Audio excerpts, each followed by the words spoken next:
Hi and welcome to today's investor presentation where we have the pleasure to present GomSpace. To help us through today's presentation, we are joined by CEO Carsten Drachmann.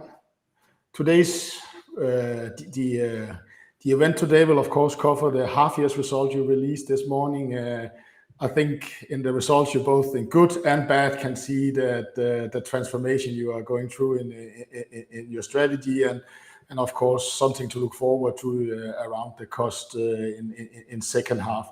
As always, you're very welcome to ask questions in the box down below. Do it in Danish, do it in English. We held this presentation today in English, but I will try and translate to the best of my abilities. But I think for now, Carsten, I will hand the call over to you. Well, thank you, Michael, and welcome to everybody online there. I'm looking forward to this presentation. As you know, we're going through a transformation. We have shared information along the way, and now here's a quarter two result with, like Michael said, there are some things that we'd like to be better, and there are also some positive trends. Just a reminder, profitability and cash, these are my focus areas. This is everything we do. We're looking at this more than anything else. I will take you through the Q2 summary, the numbers. Reminder on GomSpace, some repeats, but good stories can never be repeated enough. And I spiced it up a little bit at the end, so there are a few new things to look forward to as well. So stay tuned. And then the transformation status, I think probably many of you, when I look at what you're writing in different places, is what you're looking for. So what's happening here? So of course we go through that. First, just another little reminder, shareholder value, absolutely what we're working on. It starts with clarity and accountability. It starts with understanding what we need to do as a company, as an organization. It starts with a healthy organization, and then the results will come. And also what we want to build is sustainable results. So when we have success, when we start closing more business, we want to make sure that we can actually deliver and we can continue. And this is how I see we create shareholder value. So while we are building our pipeline, and we're looking to close the next business, and you're looking for, hey, Carsten, where's the revenue, etc. We're working on creating that healthy organization that's going to secure that you also next year have a good company in the next year. So Q2, key highlights, we signed an MOU with SAIC. We talked about that last time also. So SAIC is a Fortune 500 technology integrator in the US. I'll get more back to them later. We walk the talk in terms of we will only work with profitable projects, not just a few percent profit. We want to see more, and we have to have a positive cash flow. So as a consequence on that, we have decided, and I put pressure on that, we stop one of our big development programs, contracts we have with ESA. And it has had a negative impact on our order backlog, which dropped from that specific project with 250 million in revenue. However, there is no margin or cash flow lost. So yes, order backlog went down, but we're not making more or less money from that. So that needed to be cleaned up so we can focus on profitable projects. We have two new members in the board. I think it's worthwhile mentioning. Henrik Köhler comes with a lot of experience as a CEO and investor. We have Stefan Gardefjord from Sweden. He's the current CEO of Swedish Space Corporation. Go look it up if you haven't heard about it. This is a really, really strong addition. Stefan knows very well about space and the space industry, so I'm already having very good dialogues with him, and he's helping us. We recently signed a contract change note, as it's called, with ESA for one of our ESA projects, Juventas, for 1.5 million euros. This was a very nice addition to our ongoing project, and it's helping us to complete this towards the beginning of next year, end of this year, beginning of next year. We also signed an MOU with Therma from Denmark, where we are building a joint offering towards a project in Asia. More will be communicated later on that, but this is what I want to say so far. This is, remember I said we need to have more collaboration, we need to have more partnerships. So this is also part of the strategy that rather than GomSpace standing alone doing everything by ourselves, we are teaming up, and we have the first teaming agreement with Therma here. So I'm looking forward to develop this. Let's jump to the key figures. Order intake, yep, dropped quite a lot for good reason. As I just explained, we simply decided to stop a project in agreement with ESA. We were able to negotiate our way out of the contract. So of course, you see a big negative impact on the order intake. We did close about 24 million in the quarter, mainly within product. So that's good news. We took in product sales. Product sales is where we have a decent margin and profitability. While we, of course, wanted it to be bigger, we always wanted to be bigger. This is actually a good trend. I'll skip over revenue. It is what it is. You know where my focus is. It's about cash. It's about profitability. Of course, order intake. The revenue will come, so I'm not too worried about that. Same thing with EBIT will improve. I'll make a quick side note here on the gross margin. You see, and I apologize for not having a number here. It's rather negative. Do read the comments. It's impairments. It's adjustments from releasing work from the balance sheet that has previously been assumed as an investment. We release it in here. It's adjustment for some of the projects that we are stopping here. So it's sort of an artificial gross margin when you look at it. So read the notes, and this is also about cleaning house.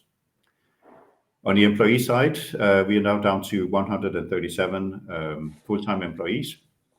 This is a reduction of about 70 people since end of last year, beginning of this year, and part of the, let's say, right-sizing plan that was kicked off back then. We have now completed this, so all the 70 people have left. Have also left our books, so to speak, which means the annual 40 million saving is now in full effect from third quarter and onwards.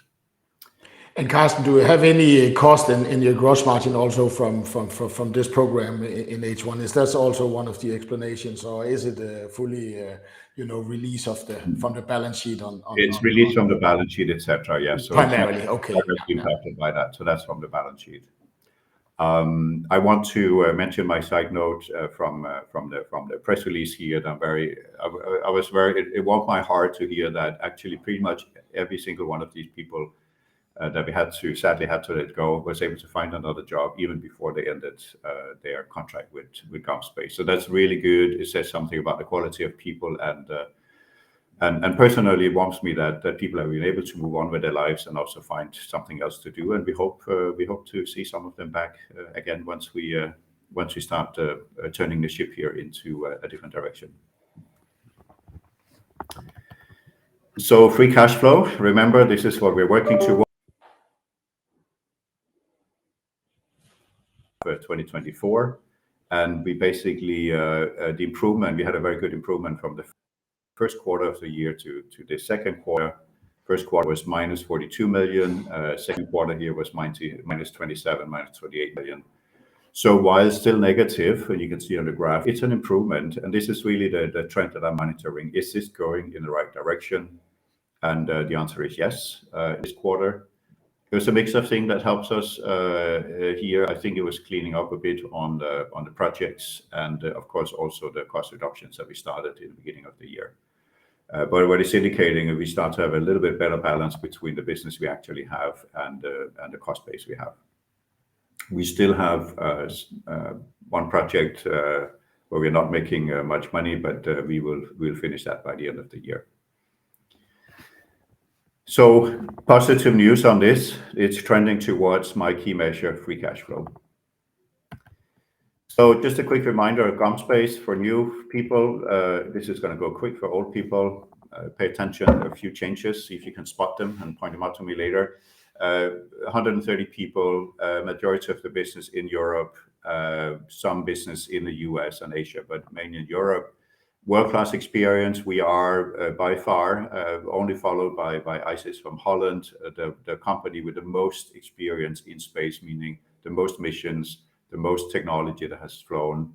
And it's not, and it matters. There are still a lot of companies who want to say, hey, I want a service, I want a satellite. Have you done it before? Has your technology flown? And we can say yes, yes, and yes. So this is very good, and this is what we're working on leveraging. Remember, we have different things. We have subsystems and products, so bits and pieces, battery packs, as you can see on the picture here, power modules. Your payloads, these are the cameras, these are the things you put on a satellite that actually make it do something of value. Platforms, this is a full satellite that you can mount things on. And then constellation management, this is sending from ground, sending information or orders control to the satellite to say turn left, turn right, do this, do that. So we are working in these 4 areas. One platform, many applications. We've been through that before, but very much focusing on having a few platforms and then many different applications. And we are a lot working on understanding the customer business case. We need to be more market oriented. It's not just about building a satellite. It's what's the value to the customer? What does he need? So we can provide him with that service. Here comes a slight change from the previous one. So our vision for the future and actually for now is so-called many products, many bits and pieces to be sold. We will use them in our satellites, but we are selling them globally and call them products. When you'll see later, I'll use the word products again, talk more about that. So many of those, and this is typically sold with the characteristics are customer-like your specification. It fits the customer need. It's sort of off the shelf. Customer place order. Supply chain kicks in, manufacturing, send product, send invoice, collect money. No engineering involved. And this is really a key. This is a much smoother business model for us, as long as we make sure we have competitive products. So that's products. We go to the other side of the slide here, call it programs and solutions. So there will be a few standard platforms. It's too expensive and complicated to build a new platform all the time. So you have a few standard platforms where you put in the products, and then come out many different possible applications, Earth observation, weather monitoring, security, intelligence gathering, loads of things that you can do with the satellites. These are more programs and solutions. Programs and solutions are characterized with, it's not just a place order, do manufacturing, send and collect. Here you involve people, you have project managers, you have system engineers. This is more of a program and you have more risk in terms of managing resources and milestones. So quite important to understand the difference from a market perspective and also from what does it take to actually implement this. Okay, transformation status. Hey, I love this slide, so I have to say it again. Where are we? Technology and people, yes. Growing market, yes. Global brand, absolutely love it. Customer evolution, yes. We see more and more applications for this and more types of customers. We have grown the top line over the years, haven't really made much money. My focus is on free cash flow and start making money. So this is a baseline of where we are. Now back to the key things that we prioritized and I told you about last time. We have 3 areas that we're working with for our transformation. Increased product business. This is where we have a good contribution margin. And more focus on sales. Focus on project profitability. Whatever we take in here, we in the program solution space, make sure that we are profitable cash flow wise and has a decent profit margin. Really important. Try and pick projects that are easier for us to manage. Let's not do something that's too complicated if you can avoid it. And number 3 pillar is expanding in North America. Biggest market in the world. Lots of activities, lots of money over there. We need to work more on capturing that. So what have we done? First, product business. We have we have created a product business unit, as I call it. Product business unit is accountable for order intake, net cash flow, and cost. They have full control of sales, product marketing, manufacturing, product development. And their objective is really to develop and maintain a profitable product portfolio roadmap, and it has to be competitive. What does it mean? We need to keep developing our products so they're ready for the market, they're competitive compared to others, and they're useful for the customers. And remember here, the products was customer-like, customer order, we manufacture, we send, we collect money, no engineering involved. So the engineering part here is about this continuous development of our product portfolio. And it's really, really important that we focus on that. It has been, it's somehow been drowning in large projects in the past. And this is where we can make a very good, stable business. If you can grow this, if you can double this, then actually it's going to be quite a lucrative business for us. And it has been in the past. We just need to reinstate it. I know it's early phase, but can you share a little bit about, I guess you now made a roadmap and saying, these are our products, these are our competitors. If we do this and this, I think we can get the price down to that on a product, a battery, or something like that. So you're feeling, are you competitive, and can you be competitive on most of your platform, or do you need to find niche areas, or your first feelings on this roadmap that's probably has been done here? Yeah. No, my first feeling is that there are a couple of areas where we absolutely are in tune with the market, and where we can continue to maintain a competitive edge by focusing on it. Then there are other areas as well where we really need to decide whether we want to continue to do that or use our other option, which is partnering. So finding somebody who will work with us on providing that technology. GomSpace is very classic. I've expressed that before. We're still running through a startup mentality. We've done everything ourselves. We have 245 products on the shelf. We can't be the best in 245 products and variants, so we'll clean it up. So we are going through that process, but we understand very well the top 20 products where we are competitive and we make money. So we're going to focus on that and then figure out what we do with the rest. Perfect. We have hired one more salesperson here to put focus in. One is we actually get quite a lot of requests for quotations and questions that we can't keep up with. So that's one side of it. The other side is that we want to do more proactive customer intimacy and management, meaning understanding closer with our customers. What do you need next year? What are you doing? So that we are all the time on top of their mind, and we can capture bigger product deals. It's absolutely possible. We just need to now find the time and the focus. If you dare look a little bit at trends, I know investors like numbers. It's a bit less fluffy than the other things I'm talking about.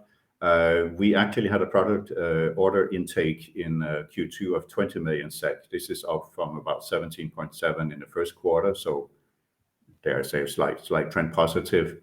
But I think what's more interesting to look at, last year we reported in our annual report 61 million for the full year revenue on products. If you look at the first 2 quarters and you look at this quarter, okay, it's trending towards something slightly better, which is what we want to. I don't want to predict what it is. I'm looking at the trends and saying, yep, okay, this is going in the right direction. Let's see if we can keep that up. So this is the status that we've done on products. So new product business unit, new salesperson, and we are very focused on increasing our order intake here. Number 2, project profitability. Surprisingly, perhaps, we have created one. We actually created 2 business units, but we'll start with, we call it a program business unit. Remember, there was a right-hand side of the screen where we do a platform together with a mission, a specific application that we need to have for our for the customer for his business case to work. Involves project managers, system engineers, involves a lot of people, a larger project over a longer period of time. So it's simply a different nature, it's a different kind of selling, and it's a different way of managing. So here we also created a business unit with dedicated people. Same thing, accountability is very important to me. Clarity and accountability. They're very clear what they need to deliver. There's accountability for order intake, net cash flow, and cost, which means I also need to manage the people that are delivering this. We've talked about the cleanup on project profitability, so looking at existing projects, but also looking forward and saying, which ones do we want? We'll be a little bit more picky, even though it's tempting to take an order. If we don't think we can make the money we want to, then we don't do it. And then we're preparing for the next big program. There will be another big program coming along. There's always another big program coming along. That's not the question. The question is, how good are we at winning it, and how good are we at actually onboarding it? Meaning, can we manage it? Can we execute it? Do we have the skills and processes necessary for this? So we have a lot of focus on that. It's nothing that you see and nothing that generates any short-term visible results, but it's something that we're preparing. So when it happens, then we will be able to handle it. The last thing. Sorry, Carsten. By the word accountability, does that mean that this project organization now has the responsibility from, quoting the order, taking in the order, and until it's delivered, Yes. and the final cash flow and profitability on that project is Yes. signed off, you might say. So is that how it's set up? Yes, it is. Yes, it is. And I see it as small business profit and loss. That's why we call it a business unit. So they also have to manage their own resources. They can't steal left and right. which has been one of the problems before. It's too complicated, too difficult to allocate. So we're dividing it out into smaller entities, trying to get the entrepreneurship back, the accountability. Yes, you are responsible for closing sales, but you're also responsible for delivering it. You do it with this team, so go figure it out. I'm helping them. I'm not leaving them alone. Signal intelligence and the microsats. So these are some of the slightly bigger satellites, microsats, but also signal intelligence is a big thing. And this is where we have unseen labs, and many of our existing investors have heard about them. So we are very much focused on that. So starting much more from the customer aspect and saying signal intelligence, we're good at that. Let's define what we can do, and let's go find somebody who needs it, and figure out how we can improve what they're looking for, be it security, be it a commercial application or a business case they have. So that's what in a business program business unit. Fair be fair, there has been no major order intake program in the second quarter. You would have seen it in press releases. So we are working on the backlog we have and executing well on that. And then we are obviously chasing, and we have a good pipeline. But to be seen what we can close in the near future. Signed an MOU with Tama. I went through that before. This is really key for us, a specific opportunity in Asia that we're working on, but in general, more collaboration with Tama would be very good for us. Together, we can offer more end-to-end solutions to the market. So this is something I want to explore more. Lastly, we have created another business unit, also accountable for European agencies, you call it. So this is really ESA initially. It's a little bit different. The reason we've done that, the go-to-market and the sales model is different. Working with ESA is a different process. Projects are executed differently. So also here we have said, okay, well, it's a different go-to-market process. So let's point out who's responsible for that, who leads it, who sells it, and who delivers it. So that's what we've done here. Last one, expand in North America. Well, we have, surprise, we have a fourth business unit. It doesn't really resonate with the logic on the others. This is a purely geographic and market decision. So we now have something called the North America Business Unit. It has a leader. His name is Frank Tobin. He's been with us before. Frank is now part of the management team, the executive team, which that wasn't the case before. So we have elevated our focus on the North American business. We have also dedicated a few resources in Aalborg to work on North America. So we have full focus. And as we start taking orders and grow that business over there, we will also grow our presence in North America. We will do it, or we'll grow with the order intake, not to risk too much on a cash side. And with SAIC, so you saw the MOU we signed. SAIC was here in Aalborg over the summer, was here, I think, 3 days. So we worked through to identify different actions, joint goals, customers, etc. So we start to have a long list of things that we can work on. And we also recently shared a booth at a conference in Utah. It's called SmallSat. Probably means nothing to most of you, but this is it's one of the biggest conferences annually for these small sats, so CubeSats and microsats that we are in. And so everybody's there. So we were there together with SAIC. So we are working on building our relationship with SAIC, strengthening that. We do start to see that it's opening doors in North America. We come as GomSpace. Yeah, we heard about GomSpace, Danish. Oh, it's with SAIC. Yes, let's talk. Makes it, we feel already makes it a little bit easier. We still need to close business. Shareholders wants to see order intake. Me too. So we're on the same page there. But you got to do the legwork first, and this is what we're doing now. Yeah, so in summary, our cost reduction for the year has been completed. Full year impact would be 40 million SEK starting from Q3. Full year, not quarterly, full year 40 million, remember. We're trending towards a better free cash flow, at least when we look from Q1 to Q2. New board members strengthening us. 4 business units in place. This is implemented in the organization. It's very clear. I would say it's very, very clear who needs to do what and what we need to achieve. Very, very clear. So now we know how we step forward. Our product order intake, slight cautious note on trending. It's going sort of in the right direction here.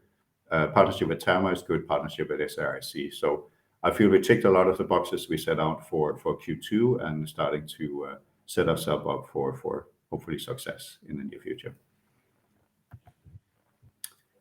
Okay. Perfect. Let's jump to some questions, Carsten. How many quarters will the negative mix effect hit gross margins? It will probably into 2024. There are a couple of projects that we are not making money on that we cannot stop, and we don't want to stop either. They're actually important to us. So from a pure, are we making profit on either product sales or actually it's a project, because we are making profit on product sales, so that's not a problem. Project sales, I would say somewhere into to 2024, we'll still see some impact from that. Then you already asked the last questions we just got in, meaning are your gross margins positive on the product sale? And you answered that. It is your negative gross margins, a lot of cleanup, and then the projects that are still, or platforms that are still not running profitable. Yeah. But product sales, which I guess your order book here was almost 90% of that coming in. Yes. This quarter was profitable. Perfect. Yeah. I think we So covered it's good money, right? We could have closed another 100 million with something else with a low margin. So it's good, it's a good margin that we're getting out of that. Yes. There's a question here. Will you see any effect of the order book for more focus on products in 23? I guess you've seen already that a large part of your orders are coming in. So I guess maybe clarity is, do you expect this to start growing from this around 20 million? I know you're not guiding on it, but you're ambitious, ambitions at least. It is a clear goal, right? So I think the question is that your ambition? And the answer is yes, absolutely. Can I tell you how fast it's going to go? I wish. That's not how it works. But I think we have defined what we need to do. We have a very focused team in a product business unit. We have a new sales leader put in place. We're actually hiring a product manager also. So we're really focused on doing this. So I'm confident we will grow it, and it's absolutely a focus. How fast? We'll see. Then a little bit on this contract change notice from ESA on the 1.5 million. Was that amount in higher margins now that GomSpace has closed this larger order of 215 million SEK? So I think we should ask around it. Is it a positive sign that ESA is still ordering by you, despite you closing this down? And have you now made sure that you have larger margins on this one, this change notice? Yes, I see it a little bit different here, because it's sort of complementing our very big Juventus program. So it's an add-on to that that's helping us together with ESA to complete the project. There's still some activities left. We had a good dialogue with ESA and say we need to do this and this as well, and we agreed to get this change note. So I don't look at that as a separate project, but of course I have made sure that we're not getting a 1.5 million euro order and spend 2 million euro in cost. That's not what's going to happen. But it's very much helping us. It's really helping us with finishing the project in a decent way. Yes. And then this question: how are the product sales in North America coming along? You mentioned that you hadn't gotten any orders, but or is some of the product orders coming in this quarter, is that coming from North America? So a little bit color on the North American market. Yeah. So we haven't. We're still working on closing more business over there and regrouping a bit. I would say we have more opportunities coming up with SAIC together with them. And we also do start to see more requests for products. When it's going to close, I can't disclose here, but let's say it's part of my core strategy, which means I haven't done it sort of without reasoning. And it is the biggest market, and we do have competitive products, so we will sell. But we put focus on it now. We put North America is in the management team. Executive team has not been there before. We have dedicated more people to it. So as with everything, once you start focusing, you will see results. The question is how fast. But we are focused. Yeah. Yeah, but we will take it when the orders come. That's kind of the that's how it is. So I mean, what can I say? But we're doing everything to make us. You have to get lucky, but sometimes you can prepare to be lucky. And I guess this is what you do now. What we do now, we are preparing ourselves to be more lucky than before. Yeah.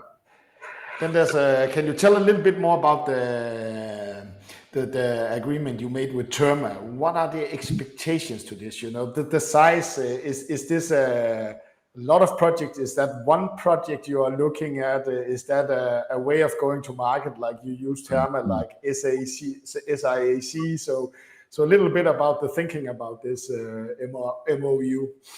Yeah, I would rather than perhaps answer, I would say why. So if I ask the question, why do I do this with Therma? What's the point? And it just so happens that there is an opportunity in Asia.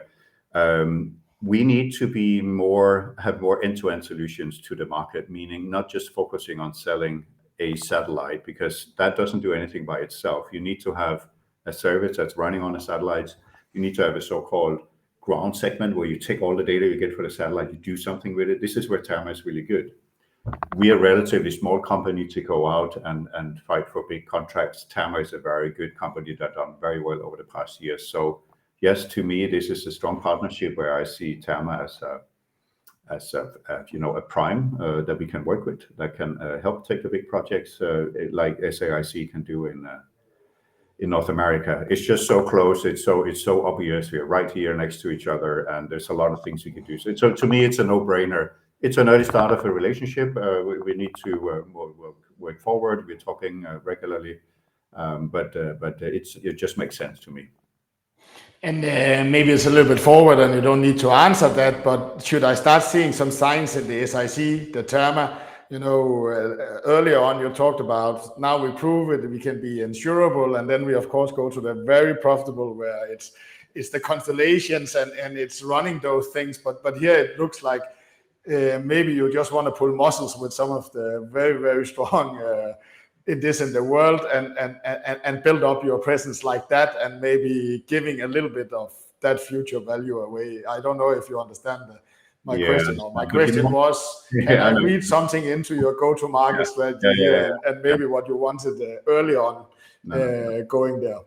I think maybe turn around what you say, but in a very positive spirit. I think companies that say, I don't want to share, I want to do everything myself because I want to maximize my profit, are typically not very successful, because you just cannot. The world is too big, it's too complicated. So I have absolutely no problem sharing, and I think we should. If I can do an analogy, you know, if you're being bullied in a schoolyard, what do? You team up with the strongest guy in the schoolyard, then you're going to be okay. So we're going in and trying to build those relationships. We are the best at what we're doing. We have an excellent portfolio, we have excellent technology, but we need to be more market oriented. And if you can find somebody who is willing to help us, and there's a good synergy between our business ambitions, let's do it. That's the way forward. And I think I might need to clarify, maybe I don't, that it was actually not asked negatively, because teaming up is kind of what small companies I think should do more, in my book, smaller and medium-sized companies. Yeah. No, but to answer more directly, Michael, am I willing to give away some profitability later on? Yes, absolutely. If the pie is bigger, I don't mind. If we take a smaller piece of a bigger pie, there's no problem at all for the company. On the contrary. Make the pie bigger, make the piece for everybody bigger, and then take a smaller piece, but you'd still have more than what you would have if you were alone. So that's a bit the principle here. Perfect. Can you go a little bit deeper into products built in-house or outsourced? How will that affect expenses? Is there some kind of a change or the mix of this one in your thinking? Our clear focus is that we will continue to develop the products where we are good, and we have competitive products.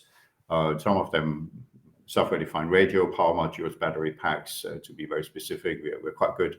We'll continue to develop that, and then we go through the phase of should we do this thing over here? We're still making money. Is there still a demand? Remember, we have been around for a long time. We have products that are 10, 12, 15 years old. So of course now we need to go in and look, should we maintain those, or should we say that's end of life? In terms of partnerships, yes, we will look for areas where if we don't feel that perhaps we are the best and we should invest, we want to find partners. One, for our own programs, so we have a reliable partner. Two, we can also be resellers, or we can make sure that it's working in our ecosystem, which is quite important. And then we have a final question. Did you say the order book is cleaned up by the end of 23? So all new projects from here will be more profitable. How are and secondly, a question: how are the first customer feedback from this new focus? Are you feeling any pushback from you focusing on profitability? So first, do you expect things to be pretty much cleaned up by the end of 23, and it will be a more clear picture we will see in your results in 24? I would say yes, we are coming to a point where the projects that we already have on a contract and we want to continue and close, they are in the current form coming to an end at the beginning of next year, and therefore from there on we should be able to find a way that's more profitable. Of course, and we are making money on a good deal of our projects. Just to be clear, actually, we're making what we should, and still providing value to the customer. But then, of course, taking new projects in, and this is a screening. This is a hard part, that we are making sure that we are focused on taking programs that we can be successful with. And successful means deliver satisfaction to the customer, to what he needs, and also that we have a business. So that remains to be seen. But yes, from what we have right now, absolutely, we are moving towards, let's say, a better gross margin per project. Yes. And then the customer feedback from this new focus. Any pushback, or I guess from some of the customers who has like to have something very specialized and so on? No, I think we have managed this quite okay with all our customers, and we haven't really we've done it in collaboration with ESA. It was a quite decent discussion. Also, of course, they were sad to hear that we didn't want to continue with the project. At the same time, I think they also understood that it was difficult to us to continue to work if we cannot cover the cost we have with what we have to invest into it. So it's been an okay. We have actually not had any super difficult discussions or anything like that. It's more discussion with ourselves saying, are we willing to give up 20 or 200 million SEK in order backlog? And the answer is yes, we are, because we need to make it better, and we need to make sure that we have a clean slate for next year. Perfect. I think that was all the question, Carsten. Thank you for taking us through your results and achievements, going through your strategy and what has been reached and what still needs to be better. And thank you to all the audience for listening in. Thank you, Michael. And remember, clarity, accountability, and healthy organization. That is the foundation that we're building, and the business will come.